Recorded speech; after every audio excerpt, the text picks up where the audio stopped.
Indeed, the company removed degree requirements. AWS removed degree requirements. Google removed degree requirements. Tesla, IBM, GM, Accenture, all these giant people, oh, you can't work at a Fortune. Be quiet. Have you recently looked at how many of them are rolling back their requirements? It's all of them.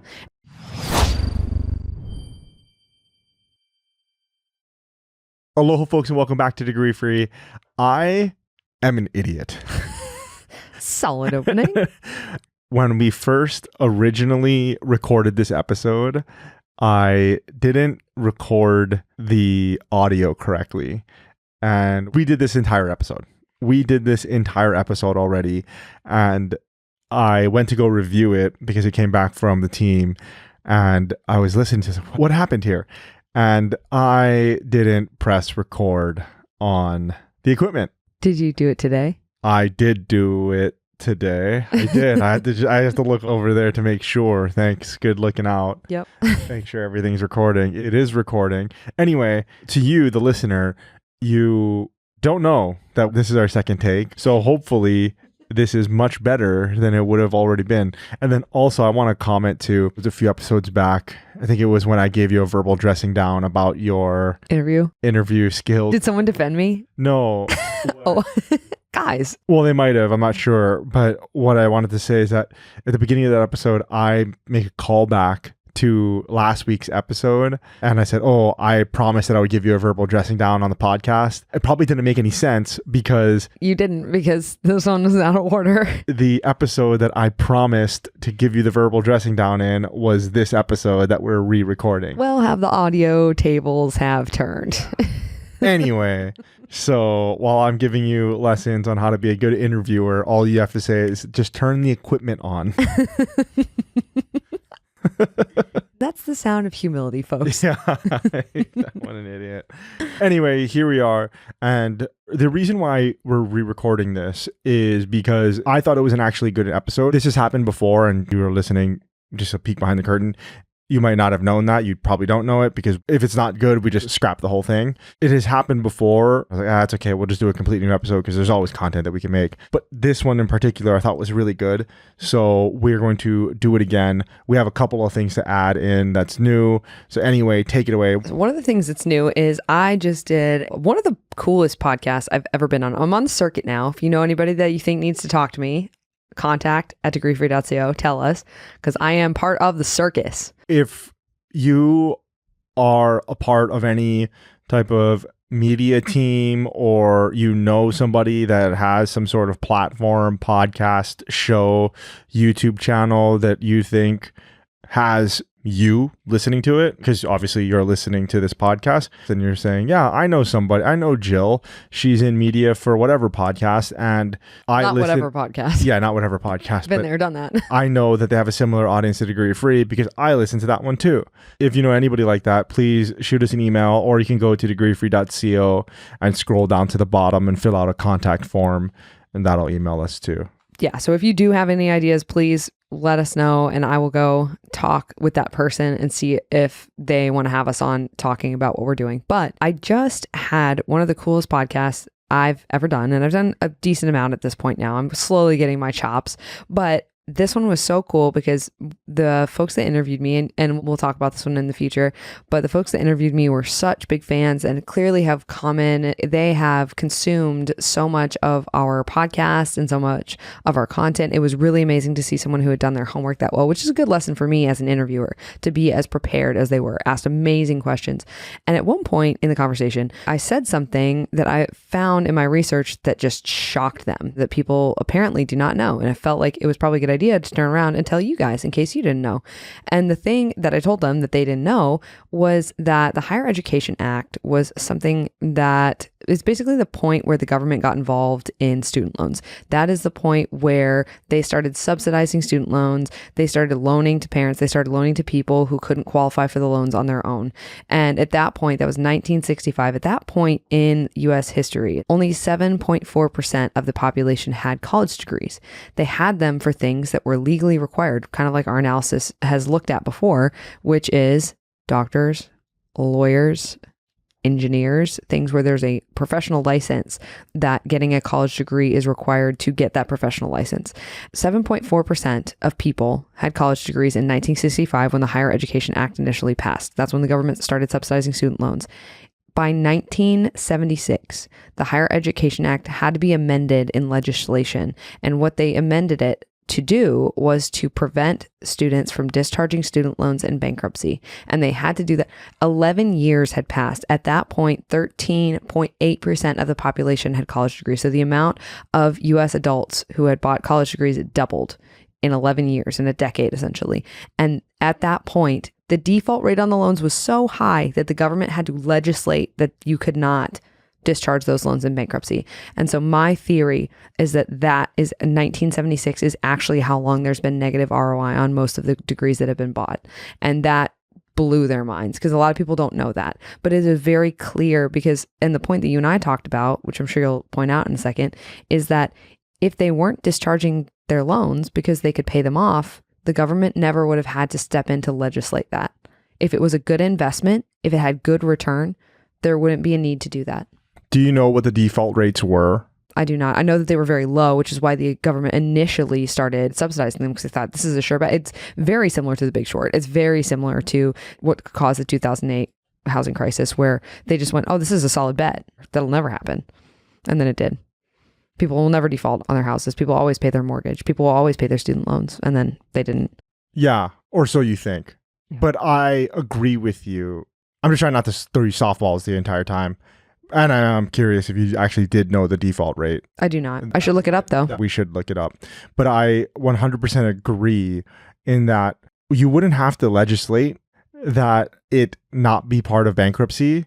If everything was going fantastic and everybody was paying their loans and everything, you wouldn't have to legislate. If it wasn't an issue, like there wouldn't be a rule if there wasn't a problem. Exactly.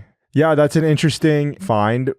Even me, I have done this for literally the exact same amount of time as you. I have been in this industry. I've been in this business. I've been degree-free, building our philosophies and everything. I didn't even know that. Those of you who listen to the podcast frequently know that my Roman Empire is that stupid Scott Galloway talk, and it sent me on a rabbit hole. I was just digging up. So I was finding all kinds of stuff, and I just had a theory. I wasn't sure. And so I went and I looked up how many people had college degrees at that point in 1965. And then I went, okay, but then the Higher Education Act amended it in 1967. Why did they do that? And then I found out they did it because of the default rate on student loans. I said, okay, well, how many people got them that caused that? And it doubled. And that was apparently too much. That's critical mass. No. But your conjecture is that they did it because of default rates. It's not fact that they did it because of default rates. No, I did it. That's my conjecture. Yeah. I will look it up and I will find out for sure. But the logic dictates that's the reason. Obviously because of default rates. They weren't paying. You don't know. I do not. That's making it clear for everybody. It's an opinion of yours. And so I said in the podcast, I said, my theory is that we've been running on steam since then. I think the whole thing has been. Yeah, that's crazy. And that really has hurt a lot of people. Think about the implications of that legislation. It is that legislation that allowed the snowballing of the price of college to just go absolutely astronomical. I mean, just literally through the roof because they're incentivized to do so now. It's like, okay, well, the government backed me not once, but twice. Not only are they helping with paying for my product, but then on the back, they've backstopped it so that they can't get out of it at the same time. It's just like, boom, let's keep jacking up the price. Longtime listeners know on this show, like, oh, you badmouth college, you badmouth college. Look at defense spending. It's not all the time. No way. I think that they are brilliant marketers and they are brilliant business people. And they are just doing what they were incentivized to do. I'm not above it. Like, I'm literally not above it. If you're telling me that there was a guaranteed way that I could have somebody else guarantee that there's a way for you to buy my products, and then on the back end, there's no consequences on the back end for it. Yeah, I'm going to jack up my prices because you can afford it. Don't worry. It's not your money. Look at defense spending. It's the exact same thing. It's the exact same incentive problem. Healthcare has the same problem too. Anytime the government gets involved and said, oh yeah, there's no consequences. Well, you're going to have a wildly out of control industry with no ethics. That's what happens every time. What's crazy is the host, when I was talking about that, she said, it's the colleges and they're for profit. She said, but the nonprofits are just out to make money too. And I looked at, in my head, I just went, bingo. Because at the point where other people are saying that, you and I have been saying that for years. And can I just say too, when people have bought large amounts of paper and they have the clarity of mind, this is what I'm talking about when I talk about papered versus educated. This woman is educated because she sees clearly, she can be objective about things that she sees, and she can open her mind and consider that there may be different viewpoints. And she looked at that and she just went, that's crazy. This woman that I was talking to, MBA from Columbia and an actual engineering degree and a mechanical engineering degree. And she can still look and see that the system is flawed and see that there's an incentive problem and see that it's not a good fit for most people because it doesn't make sense to buy if you don't need it. She could see that. And that is really refreshing to me. That's very refreshing. And it also tells us that we're saying the right things. Our message is very clear. It's very necessary because people can hear it and they can see what we're saying. And that's very encouraging to me. But as my last little offshoot is that this bankruptcy exemption thing has really caused, like we were just talking about, an incentive problem, because you and I just saw that KKR, that private equity firm, just bought a bundle of student loans from Discover for $10 billion. They paid $800 million over market value because they know, and you used this term, Ryan said this, he said they will hound those people to the ends of the earth. They will get that money back, and they know because legally there's no way out. And when you see that most of those people made that decision when they were children, they were 17, 18 years old. It's so disgusting. It's so unethical. It's wild. It's brilliant. What it reminds me of with KKR buying that loan with that debt, what it reminds me of is after 2008. So 2008 happened. A whole bunch of 4-letter, 3-letter agencies and laws were spun up to help backstop or try to prevent it from ever happening again and whatever. And so they tightened up mortgages really, really tight. It was really tough to get any type of secured car loan and a mortgage for sure. Where did banks and lenders go after that? They went to the consumer and they went into the unsecured lines.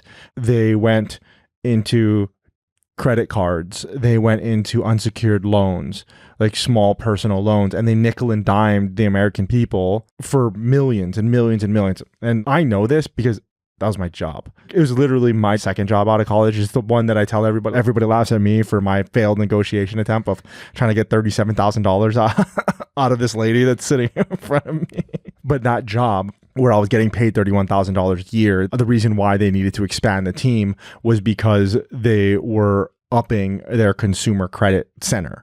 Like their consumer credit lines and their consumer credit debt was just going off the roof. I know because when I got in there, I helped to change and rewrite the underwriting guidelines.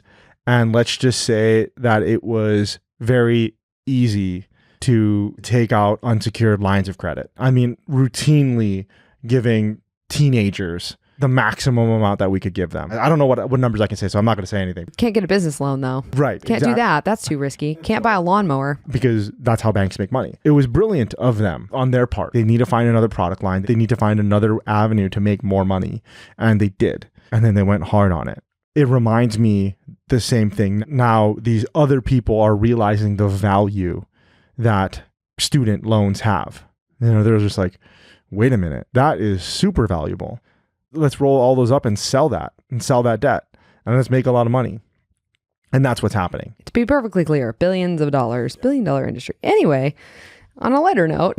And so on a lighter note, thanks for giving me a little bit of a segue. We turned 3 back in July. Dun, dun, dun, dun. And I had visions of grandeur. What visions did you have? That I was going to take the time to get together a 3rd-year anniversary episode. And the thought was admirable. Yeah. And I don't think I'm going to be able to do it. I don't think you will either. Not that I don't have enough of the time, but I think we have so much better things to talk about. And so maybe I'll do a 3.5 year or something like that. Oh, a half birthday. How nice. Yeah, exactly. How Alice in Wonderland to be. Maybe sometime in December or something like that. We'll do a little. Sometime in March. But then we have to do our March episode. There's people listening to this podcast that are specifically waiting for March of next year. Yes. And if you don't know what we're talking about, the dumbest story ever told. You are going to want to subscribe for March. Make sure that you're notified. You can literally not listen again until March of next year. But make sure you're subscribed though. Yes. You can, but not listen to a single episode. A single iota. A single second more. Shut me off right now as long as you're subscribed, and then come back the week of like March 9th to the 16th or something like that. Not for us. It's for you. I promise. We missed it this year, but we will not miss it next year. We will not. Anyway, we turned 3. I had a couple of questions for you. Sure. Since we turned 3. I think that would be simpler than doing a whole big episode on an anniversary episode. I'm talking about the podcast now. How do you think the podcast has evolved since we started? I think that we have a much clearer vision of how to help people. That's a big thing because we identified that the highest lift, the biggest generational impact we can have is working with young adults to keep them out of student debt. That's something that was born out of the podcast. And I will say the launch program came from the podcast. Absolutely. From us talking through this stuff and thinking through this stuff. So the way I'd say now that it's evolved is I think you and I have changed so much. We've grown up a lot since that first episode. I listen to it sometimes to remind myself where we came from, actually. And man, do we sound a lot less nervous. That's the biggest thing. A lot less nervous. I would have to agree with you on the nervous part. And I don't know whether or not I said this before or whether or not I'm just having deja vu. I'm living in the Matrix right now because we already did this episode. But I go back to the first episode all the time. And that's because I go to our YouTube channel. And just like how anybody else goes to our YouTube channel, and then I will hit podcasts and it'll give me the whole Degree Free podcast playlist, and it starts it from 1 and it auto plays it. So whenever I click in, it'll auto play that very first second of our video. And if you are curious, I definitely suggest you go and do that. I suggest you don't. Well, listen to how scared I am. I'm literally shaking into the microphone and I am, aloha guys. Now you're not scared at all. I am not scared of this microphone on this show. I think one of the things that any person struggles with is when you go on somebody else's show and you're interviewed and things like that. And that's just reps. Just being interviewed by other people is just reps and reps and reps. You might know everything. You might have answers to every single question. It might be the friendliest interview that you've ever had. They might be throwing you softball after softball after softball. But if you don't have the reps, it's a little difficult. That's just the way that it is. I think for us as podcasters, yes, I mean, we have definitely evolved a lot because at the beginning, we think of the anniversary when we say we turn 3. I always think of the anniversary of the podcast. And I love it because it's on YouTube and it's on our podcast feed that I can just go back and look at when the first episode was put out. And the reason why I think that that's our anniversary and not whenever we started our business is because we didn't really know what this was going to be. No, we just wanted to talk about it. Right. We talked about this for years. We have lived the degree-free way for years, and we have told other people of like, you don't have to go to college. There are other ways to get there. There are other ways to success, but we didn't formalize any of that. And so this was just supposed to be a formalization of that. And I mean, obviously you don't start something without any goals or without anything. And sure, a goal was to like make this a business, but I think our goal back then was to make podcasting our business. Yeah, because we didn't know if it was going to make money or how. And so, we'll just start a podcast. The podcast is much more intentional than it was. Yeah, we thought that this itself was going to be the business. And we quickly learned. As anyone will if they start a podcast. Yeah, we quickly learned. That is not a quick way to make a business. If you want to be rich and wealthy. This is not the way. This is not the way. To date, 3 years in, this podcast has not made us a dime, people. Yeah. Just so you know, we spend money to make this podcast. We say it. Those of you who listen a lot, you hear us complain about it all the time. But if you're going, I'm going to start my first business, don't start a podcast. Yeah, there are easier ways to go about it. But I'm very glad that we did it. Like I've said many times on this show, my personal life has been changed by podcasts. And what a beautiful thing it is to have a free resource that you could boot up at any time on your computer, on your phone, in the car, or at the airport. And you can put these into your headphones, your earbuds. You can put it over the car. You can listen to it with your kids, and you can learn. And you can steep yourself in conversations. I was going to say intelligent conversations, but like not to say I have intelligent conversations at all. Well, you do with our guests. I'll give you that. But you can go and listen to other people talking about things that you care about. And if your goal is to learn about a subject, you can do that for free. And even if they do have ads, which we don't really have, I've had the same ad running on this podcast. I think there's 2 ads, and I need to update the ads, and we don't make any money on this, and that's probably why. I think there's just one. No, I think there's 2. I did this like a year ago. Maybe my app always skips it. I think it's asking you to share, which please, everybody, please share this podcast. And then I think the other one is subscribe or give me a review. Anyway, for free, you can listen to all these things. You can be a fly in the wall of these conversations. You just have to listen to ads for some people's podcasts, but that's it. And then you can just use your skip function if you want to skip through them. I think as far as the podcast evolving, it has evolved from, oh, we're going to be a podcasting media business to podcasting is just something that we feel we should keep up and keep doing for the people that listen to us. For the love. I mean, for ourselves too. It does help to clear up some thoughts. It does help to talk about things, write things down, and then talk about them. That's how I think it has evolved over the past 3 years.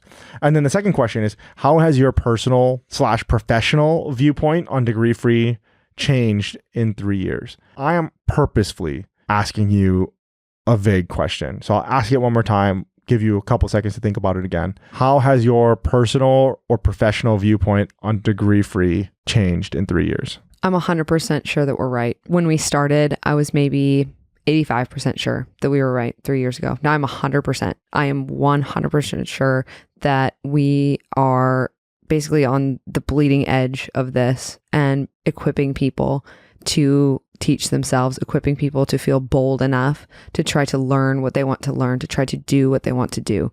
And that we are going to see an increase as work changes, as education changes, as the internet continues to democratize education and certify people. And when I say certified, I don't mean necessarily professional certifications, but continues to show that other people can learn whatever they want and then do whatever they want with that information and with that education. I think that I am absolutely sure. I have no doubt that this is the future. What are 1 or 2 things that makes you 100% sure that's correct? I think the biggest thing is actually, ironically enough, AI. It's one of those things that when I saw how widespread, I remember ChatGPT. I remember you using ChatGPT when it first came out and then using, learning how to use all the subsequent AI tools. And when I saw those in action, I just went, oh, the colleges are done.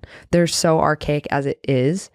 And they're desperately trying to paywall any sort of anything, and they are not going to be able to, because now it was already all on the internet. Consolidating and pulling resources is so much faster. And I just saw how work is going to change, how society is going to change in general. And I saw an interesting clip. We'll have to play it on the podcast maybe in a couple weeks, but I saw a clip of Naval Ravikant. He's an investor. And I saw him talking about how he believes the future of work will be people waking up and seeing, and they'll log into an app on their phone, and then they will choose what work they do that day that suits their skill sets, that suits whatever type of money they want to make. And it will be instantaneous, and everybody will be gig workers. Everybody will be freelancers. And I, for a long time, have thought that that's exactly where the economy is headed. And when I saw ChatGPT for the first time, I just went, oh yeah, they're done. They're done. It's over, because colleges and universities cannot change what they're doing.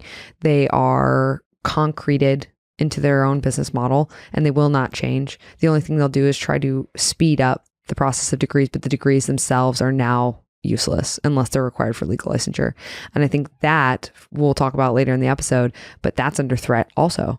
And so that's going to be very interesting to watch and see how that changes. Seeing the rise of AI made me 100% sure that it is not a paywalled educational future that we all are walking into. So to clarify your point, or at least for me to understand your point, you're saying that the increase of access to educational tools, the increase of access to knowledge outside of an academic setting is what makes you think that the degree-free movement is correct. Think of ChatGPT almost like a librarian. When I say ChatGPT, I just mean AI tools in general, right? Because a lot of what they do is make sure that they're bringing you, when you ask them to find something on the internet and you're asking them to find you a resource, like you can Google a passage from a book that you've read and then say, find me the name of this book. and it'll bring you the book and the section in the area, and it'll show you where it is. And it's like having a librarian, everyone having a research librarian. So I was able to look into the census data. I was able to find that information really quickly based on a theory that I had, which allows me to theorize, research, and compile a hypothesis and then prove or disprove it within 15 minutes. Even though I'm off the tracks, right? I'm way off the tracks. I'm out in the wilderness of research because there's no information on that. There's only a bunch of disjointed information that I'm trying to connect because I see a connection.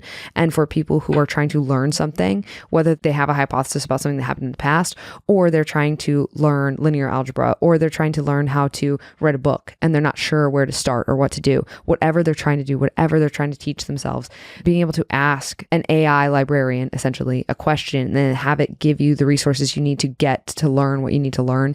It's simplicity.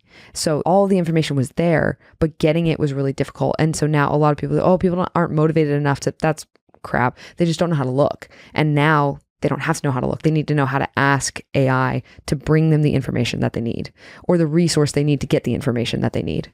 How much of you saying 100% you're correct, we're correct, degree free is the way and is the future, how much of that is sunk cost fallacy? How much of it is because you've been working on this for 3 years now and you show no signs of slowing up that you believe that you're correct? It's really not so much a sunk cost. Like I talked about, this woman that interviewed me on the podcast earlier was so open-minded and so willing to entertain new ideas. I just went, am I willing to do the same thing? Am I willing to be wrong? Because if I'm not, something is wrong with me, because that is not being open-minded. That is not being educated. That is not being an academic as people want to be. That's not being a scholar.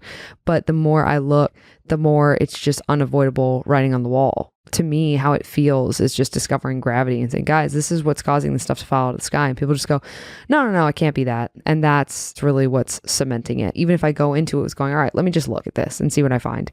And then I'll just go, oh, well, that's the reason. That's the cause. Another example of that was recently, I was looking into that $1 million earnings myth, the college one from the 2012 Georgetown study, where they said, yeah, college graduates make over $1 million more a year. And you and I both have talked about how there's a bunch of flaws with that study. But what I found was when I was looking, I happened upon the economist who worked on the study. Her name is Sandy Baum, Baum, like Mark Baum from The Big Short. And she said the real figure, the real college premium is $400,000, not $1 million, which is very different. And then coupled with the NCES data that we saw from 2023, which says that the total cost of a bachelor's degree is $509,000 on average. And remember when I said, this was a couple of months ago, I said all these millennials are complaining about they can't buy a house, they don't have a down payment, blah, blah, blah, blah, blah, because they bought college degrees. It's because they bought bachelor's degrees, because what are they missing? They're missing $100,000 of wealth. And that's what's keeping them from buying homes. I was like, that's the number. That's the missing number. They're all like, where'd the money go? I'm like, oh, that's it. You thought you were going to get this premium. You didn't. And you don't have that money now. Can we talk about, this isn't on our bingo card, this isn't on our notes. Literally right before we press record, we were talking about one of the stories from one of the people that came through the launch program, going through the launch program and being able to start his life and propose and all that. Can you talk a little bit about this? Because what you just said reminds me a lot of what we were talking about.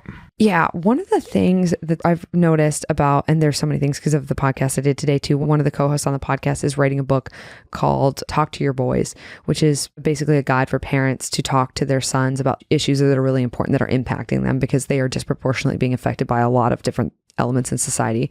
And one of the things I've noticed in the launch programs, totally separate from this, which it was such a wild conversation with her today, just hearing what her perspective is because of the research she's been doing.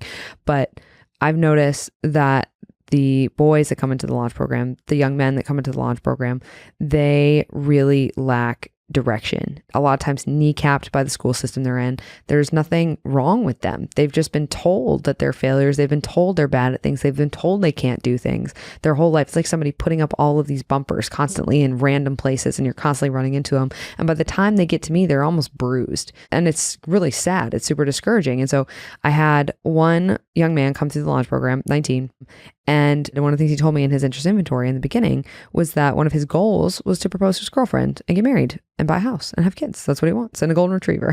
He wants that. But the thing that was stopping him was not feeling like he would be able to provide those things. And that's freaking serious. And so when he came through the launch program, he was able to go get a job.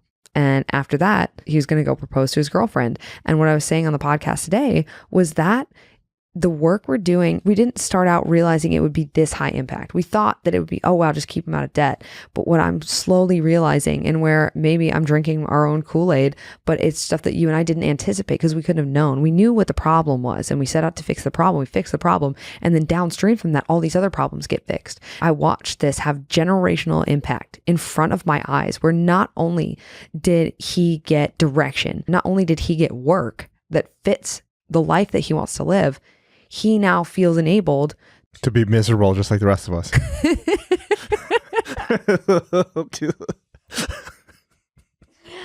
You ruined my story. I cried on the podcast today, on that podcast, telling that story because it was so cool. This is such a good anniversary episode. You're just letting me run all over the place as per usual. He'll reel me back in later.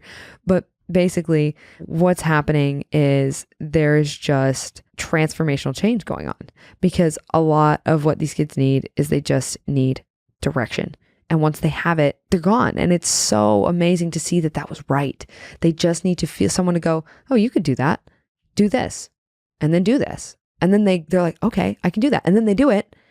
And then they're gone. And it's amazing. The downstream implications on their life, on their future families, on their happiness, on their control over their income, on their ability and confidence to feel like they can do things when they've been told their whole life, you can't, you have to do this, you have to do this, when none of those things are true.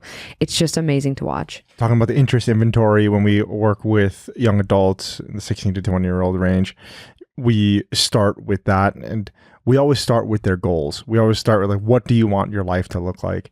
And we have tried to distill that down into an incredibly actionable way that you can do it yourself if you wanted to. And that's in the degree-free way here. If you're watching the YouTube, I'm holding it up right now. The way that we decided to do it is in the form of needs and wants. And it's, what do you need and what do you want from your job or just in general? And then we go through different sections like industry, which we say don't put anything in there, money, location, type of work, those types of things. And you can go through the degree-free way with your child, with your young adult, and go through and figure out, what are their goals? Because if we don't know what their goals are, how are we supposed to choose work? And I think personally, we don't go through that process enough. Even adults as job seekers and career changers don't go through that enough. And they're just thinking, what do I want to do for work? And we think here at Degree Free that that is the exact wrong question to ask yourself whenever you are at some sort of career point. Instead, what do I need? What do I want? What are my goals? Clarify those things. And then you find work that enables you to reach those goals. And I think personally, and I think you think that as well, that is the recipe for life satisfaction and career satisfaction. That is the recipe right there. What are my goals and how do I reach those goals? What type of work helps me reach those goals? And we understand that not everybody can come through the launch program. We get it. I mean, it's expensive, and rightfully so. I mean, we do a lot of work and it is very valuable, the service that, and so I 100% stand behind it.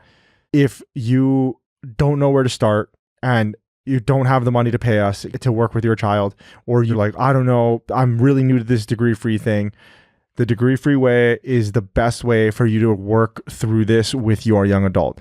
And it comes with 2 books, a parent and a young adult copy, so that you can work through this together. You can go to degreefree.co/book to get your copy. And it is crazy and amazing. I was just making a joke, but it is amazing to have this type of impact on their lives. Because as you said, I was just making a joke. Dude, you ruined my story. I totally stomped all over it. And the listeners are probably on our just like, anniversary. Probably just like, let her talk. And let me go. So I apologize for that. It was just. He can't help himself. Help him. I forgive you. All jokes aside, I mean, it is amazing. It is literally life-changing. Coming to these realizations and also putting it into action, finding work that fits their goals that they can go and do to reach their goals quicker and more effective. It changes everything. Yeah, it changes everything. So thanks for taking us on that little adventure. I didn't have that to talk about before, but I thought it was perfect, fitting for what we were talking about. And you've been talking so much about podcasts and going on other people's podcasts that this next thing is funny because it is also another podcast that you did. You want to take this away? Oh, yeah. We talked about this a little bit, but sometimes if someone's in the middle of a train of thought when they're interviewing you and they do a 1 or 2-parter or 3-pronged question and you answer the first part and then they kind of skip forward and then disagree and move on from your point, then it's almost rude to go back and say, well, wait, no. And so I didn't in this one podcast. And the host of this podcast just said, well, you still needed a college degree to get most good jobs in the country, which is just patently false. But she said it in such a way that it was rude of me to interrupt and try to correct her. I hear what you're saying and I completely agree with you. But it's my job to correct that because she didn't listen to anything else I said after that. Took the words out of my mouth. Sorry, degree free folks. It's my failure for our movement to communicate that to her, but I will do better in the future. I completely agree that it is difficult to go and say those things and be like, hold on, we've already moved past it. Because it feels like you're not listening to them. You ask me a totally unrelated question that you've moved on, like that's the second paragraph that you said. But in the first paragraph, after you responded to what I initially said, you said this and that was wrong. That is super awkward. Feels rude. Yeah, exactly. And for the most part. And I'm a guest on her podcast. I'm in her house. It's not a combative thing. And you don't want to drop Jell-O salad on the living room floor. Yeah. And you're just like, wait, why am I coming in here and I'm just being combative with this person? And so I completely hear what you're saying. But at the same time, it's kind of our job as the guest to inform and educate and inspire and entertain. Yeah, exactly. It's kind of our job to call those things out. Yeah. That's why they're having us on the podcast. That's why we're there to say those things. And if that's something that they disagree with and that's their opinion, so be it. And I will do better in the future. But in lieu of doing better in the future for the current present right now, so I'm going to correct this. You do not need to buy a college degree to get most jobs in the country. Most people who are employed in the US are degree free. You do not need to buy a college degree to get most good jobs in the country either, because very few jobs actually legally require college degrees. What she said too is there are many jobs that will not hire you or you just won't get your foot in the door unless you have a degree. No, the data on that is very, very clear and she just didn't know it and I did not inform her of it, so she still doesn't, which if I go back on there, I will do so. But there is a big difference between degree requirements and degree requests, as we talk about all the time. A degree requirement is something that is legally required to do a job, in that if you did not have it and you do that job, you will get sued. What's that movie, Catch Me If You Can? Leonardo DiCaprio just goes around pretending he's all these pilot surgeons. He pretends to be a doctor at one point. I think he actually practices medicine. The guy in the actual story, this is a real story that happened, he pretended to be a doctor and then taught medical students. He did that for a long time before anyone found out. And then the crux of this though is that this is the data on what's going on, the state of work, the state of degree-free work as we know it. Only 14.5% of the jobs on ZipRecruiter have a degree request in them at all, even mention a college degree. And that includes finance, medicine, and education, because that's always the one people always say, well, what about healthcare specifically? Do you want to guess how many of the healthcare related jobs had a college degree mentioned? Not even required, mentioned. 40%. 9%. Not even 10%. Not even as much as you give to the Lord. Okay? 9%. So little. Okay? Less than 1 in 5. Do you like my Medea reference?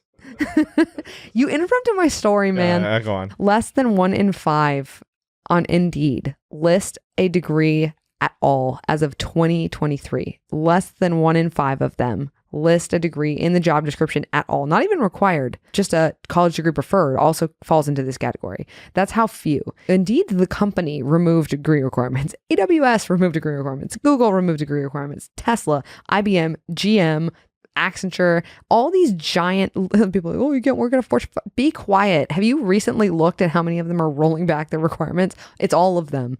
Hey there. I hope that you're loving this episode of the Degree Free Podcast. We spend a ton of time every week creating this content for you. So my only ask is you take a quick second to leave a review or thumbs up on whatever platform you're on. It's one of the best and easiest ways that you can support this podcast. And this simple action can help bring more people into the Degree Free community. At Degree Free, we want to help as many people as we can thrive and succeed without needing a college degree. Your review will be a step in that direction. If you could do this small favor right now, pause this and leave a review. It would truly mean the world to us. Thank you, and back to the show. And not only did they already do that in 2023, but then this year, 54% more companies removed more. It's every year they're just peeling off because technology is changing and education is changing because work is changing.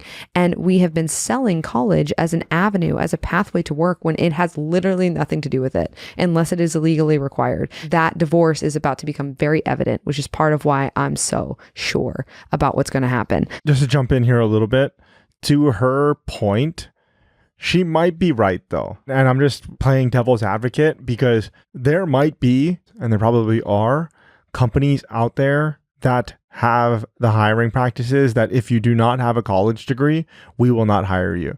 Like, I'm just talking about companies, one company, 2 companies, 3 companies, just any company. You just said the data here. So it's obviously not most companies, but there are certain companies, I'm sure, that, oh no, we see it all the time in the YouTube comments, all the time. My company would never. All the time in the TikTok comments. My company would never hire anybody. I am saying that there are companies like that. But this one company or this 2 companies, 3 companies, for whatever the role is, if it doesn't legally require a degree, for you to optimize around these 3 companies or this one company to hire you doesn't make any sense. You're going to go and spend 4.5 years. Your young adult is going to go ahead and spend 5.5 years of their life and $100,000, and they're going to go into debt to get this one job at this one company. Like, that doesn't make sense. Just go to another company and apply for whatever role that is.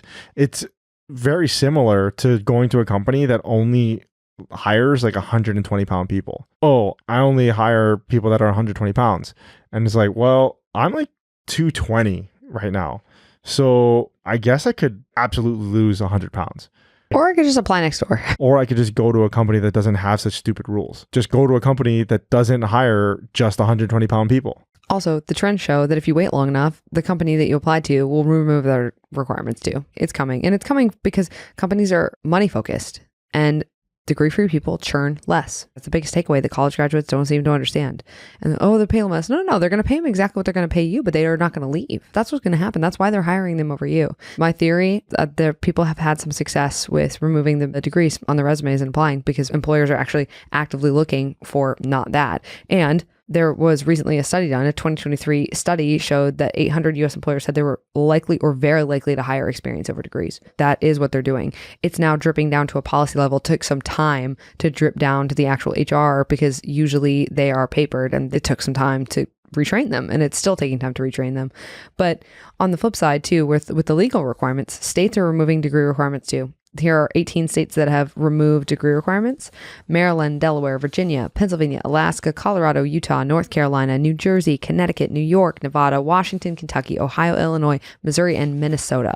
All have removed degree requirements from upwards of 80% of their state jobs. So all of the ones that it's completely unnecessary for, like park rangers, for instance, is a good example of that. Not national park rangers, but state park rangers, because that's ridiculous. It's a bachelor's degree was a requirement for most of those. Silly. Why? Any bachelor's degree, what bearing does that have on being a good park ranger? None. 0%. States are catching on to that. They did internal analysis and they looked and they just went, oh, we can remove these for almost all of our jobs. And then they proceeded to do that, which is very indicative to that I think it was Maryland. Was it Josh Shapiro? Oh, Pennsylvania. Josh Shapiro. Remember that when he removed the degree requirements for the state of Pennsylvania? It was like 90%, which is very close to our 7.7% estimate for legal degree requirements. Very close. I wanted to key in on one of the things that you always say as to try, which is for those people that are career changers and job seekers to remove their bachelor degree or remove their advanced degrees from their resumes and see if that gets them through. I always like to kind of just go for the jugular and say, remove the degree. And I just always like to temper it back and say, that is in the spirit of testing. What we mean is that if you are having a hard time, and this goes from 16 years old, from your very first job, all the way to your last job before you retire. If you are having a hard time finding a job, depending on what stage you are in the job search process, depending on which stage that is, whether that's pre-interview, interview, negotiation, those are roughly the 3 stages that you're going to be in. You see where in those stages you are getting caught up in. So if you're in the pre-interview stage, which is meaning that you haven't gotten an interview, you have sent out 100, 200 applications, a lot of applications, and you haven't gotten any type of feedback and just been silenced the entire time, then you should test your job search materials. So your job search materials being your cover letter, your resume, your cold DMs, your outreaches, whatever it is, change something up because something is obviously not working. And in the spirit of that, one of the things that you could change is removing the degree from your resume. You just go for the jugular, and I just like to remind people that it's in a battery of other tests. Yeah, exactly. You've kind of left the station, and we're really on a higher level of just testing things in general. You can test an entirely different resume format. That's another test that you could do. You could test not sending a resume in. You could test a video resume. You know what I mean? Like you could test so many things. You could test just sending in a link tree. Whatever it is that you want to test, that's what you should do. One of the tests that you can do is removing your degree from your resume. Just to be clear for everybody. That is the spirit of what we mean it. The reason why I always like to say that is because the next question that you always get when you say that is everybody's like, why would I do that? Well, let me explain why you would do that. But if you had explained it first, then we wouldn't have had to have this conversation. No, I like to do this so that the people on YouTube can hate us even more than they do now. Yeah. But yeah, I totally hear what you're saying about the podcast thing, about when you're getting interviewed or even interviewing somebody and they say something that you think is erroneous. What do? What's the etiquette? But I think going forward, after having this discussion, I think both you and I have to be a little bit better about that. I think most media training, and I don't know, I've never been through any myself. I think most media training would just tell you, just leave it. I don't like that. Yeah, I don't like that either. Obviously, I felt the need to correct it afterwards. So in the future, I'll just be uncomfortable, but I'll be polite about it. So the last thing that I wanted to talk about is another correction, basically. So this is just the podcast of corrections here. And instead of correcting what you didn't say or whatever, I'm going to correct what I did say. And in episode 153, I misspoke. We were talking about a podcast episode that we listened to where this family was trying to do a bunch of financial engineering to get out of their daughter's student debt situation. In this podcast episode that we were speaking about in episode 153, the family, mother and father, were talking to this financial guru. And they were trying to figure out how to get out of the student debt situation that they incurred from their daughter. And the way that they were going to do that was to either dip into their retirement, try to do a HELOC, you name it. They were trying to do it. And through production magic, this is the very first on Degree Free, I'll play that clip of me right now. I think they missed the entire point of the whole thing, which is when you break it down to its simplest parts, what they have is they have a cash flow problem. They are spending too much money every single month and they're not making enough. And we've talked about it before on this podcast, but your expenses, debt payments, are one of the line items in your expenses, can only go to zero. They're sitting here thinking about like all this financial engineering. Okay, I'm going to do a HELOC. I'm going to consolidate this debt. Well, what are the points I can get here? Their debt can only go to zero. That's it. But their income can go to infinity. Really, to me, it was simple as day. If this is you and you're having some problem like this, it's probably a higher lift for you to literally go drive Lyft. You're going to see a greater outcome if you just raise your freaking income. And so I don't know if anybody caught the mistake that I said there. And I know that a couple of people did. On YouTube, which is why I felt compelled to correct it. I still stand behind everything I said in this clip, or at least the essence of everything that I said in this clip. But I did want to point out that I did make a slight mistake. Towards the end there, I said that their, quote, debt can only go to zero, which is obviously wrong. their debt can go to infinity, but that wasn't the problem. In this scenario, the problem was that they weren't worried about borrowing more money. So their debt was, for the most part, steady state. It was going to remain the same. What they were worried about was they were worried about the debt payments. They were worried about every single month having whatever. Just for easy math, it was way more loans than this, but let's just say it was 6 loans. And each loan had a $500 a month payment. Like I said, I'm just making numbers up here just for easy math. So that's a $3,000 payment. What they were worried about was a $3,000 expense, a $3,000 line item that they were trying to get rid of every single month. And the way that they were trying to do it was with all of these different financial products and financial engineering with this financial guru. And I just thought for myself, I thought it was interesting listening to this podcast episode of this financial guru. They were talking about all of these different possibilities. But the one thing they didn't bring up was they didn't bring up increasing their income. They didn't bring up, hey, one of the biggest things that you could do is just focus on making more money. Yeah. And instead, they're just trying to burn what they have to fix the problem. And the reason why you should be focused on making more money is because your monthly debt expense can only go to 0. That's what I meant. Not that your debt can only go to 0, but your monthly debt expense. That $3,000, once all 6 of those loans are paid off, those $500 a month payments disappear. They're gone. The upside of you doing all this financial engineering is that you capture $3,000 worth of value. That's it. But if you divorced yourself from that one very difficult line item, like to look at it and be like, my daughter's just in college and I don't know what's going on. You look at it and you say, okay, that's not going away. That's just another expense that's just not going away. What is a more effective thing to do? Well, if you focus on your income can go to infinity. And so that's why I said it is going to see more impact if you drive DoorDash or Uber Eats or Lyft. And then there is the father, the mother, and the daughter. You can have 3 people working, chipping away at this on raising your income. Or if you don't have time to do that, or you don't have the car to do that, or whatever, I mean, just going into your boss's office and having a hard conversation with them and just be like, look, I've been doing this for 4 years now. I've been busting my hump for this company. Here's all the 7 things that I did that improved these KPIs, whatever, da da da da. And then you lay out an argument for a 30% raise. Please pay me more money. And then they say, no, you're smoking crack. And you're going to be like, yeah, you're right. I don't know what I was thinking. And then you go across the street and you go to another company and then you go get paid double. Because you got to jump. Exactly. And you go make more money. And all of those things has a potential to have a higher impact than $3,000 a month or whatever the amount is that I'm talking about. $3,000 a month loan payment is so crazy. I'm making up numbers. I don't know what it is. I think they literally had 17 loans, if I remember correctly. I don't know how much that is per loan, but it's a lot. They were Sally Mae loans, so they weren't good loans. One of my points was that this financial guru didn't say, hey, make more money, because it's hard. It was never a part of the equation. It was never part of the equation. When I think to at least bring it up. Hey, can one of you make more money either by changing jobs or working more or overtime or learning a new skill? I don't know. Can your daughter do something? To me, it was very simple. It was a cash flow problem. This is just another expense that you have to deal with.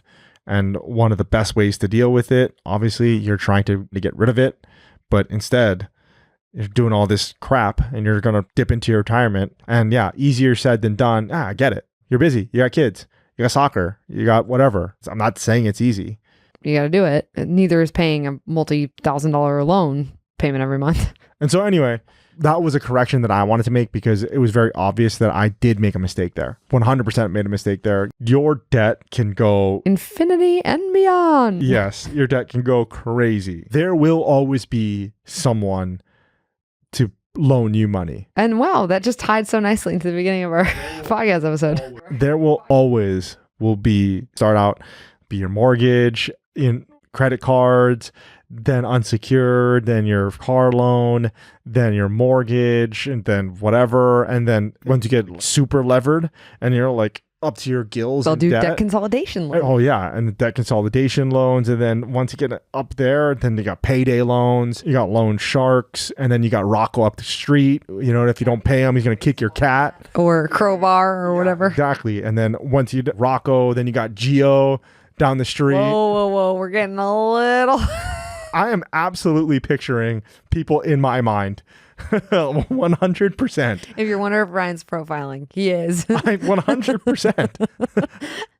I know these people. So, to make sure Rocco doesn't come and kick our cat because we've been spending so much money producing this podcast for 3 years, please give us a 5-star review. Yeah. For an anniversary present.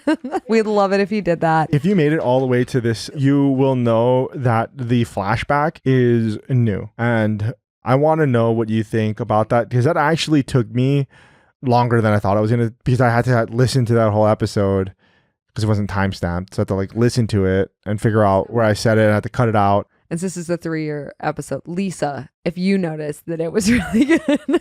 Our girl Lisa. Let me know if you guys like this episode. Let me know if you like that little flashback. We're thinking about including more of those like different production types of things. The only problem with those things is that it takes time. It does. And we're working on it. Yeah. 5-star reviews, all that good stuff. I think that this was a really good episode. Even though this was a re-record. The re-return? Yeah. I think that's it. Until next week, guys. Aloha.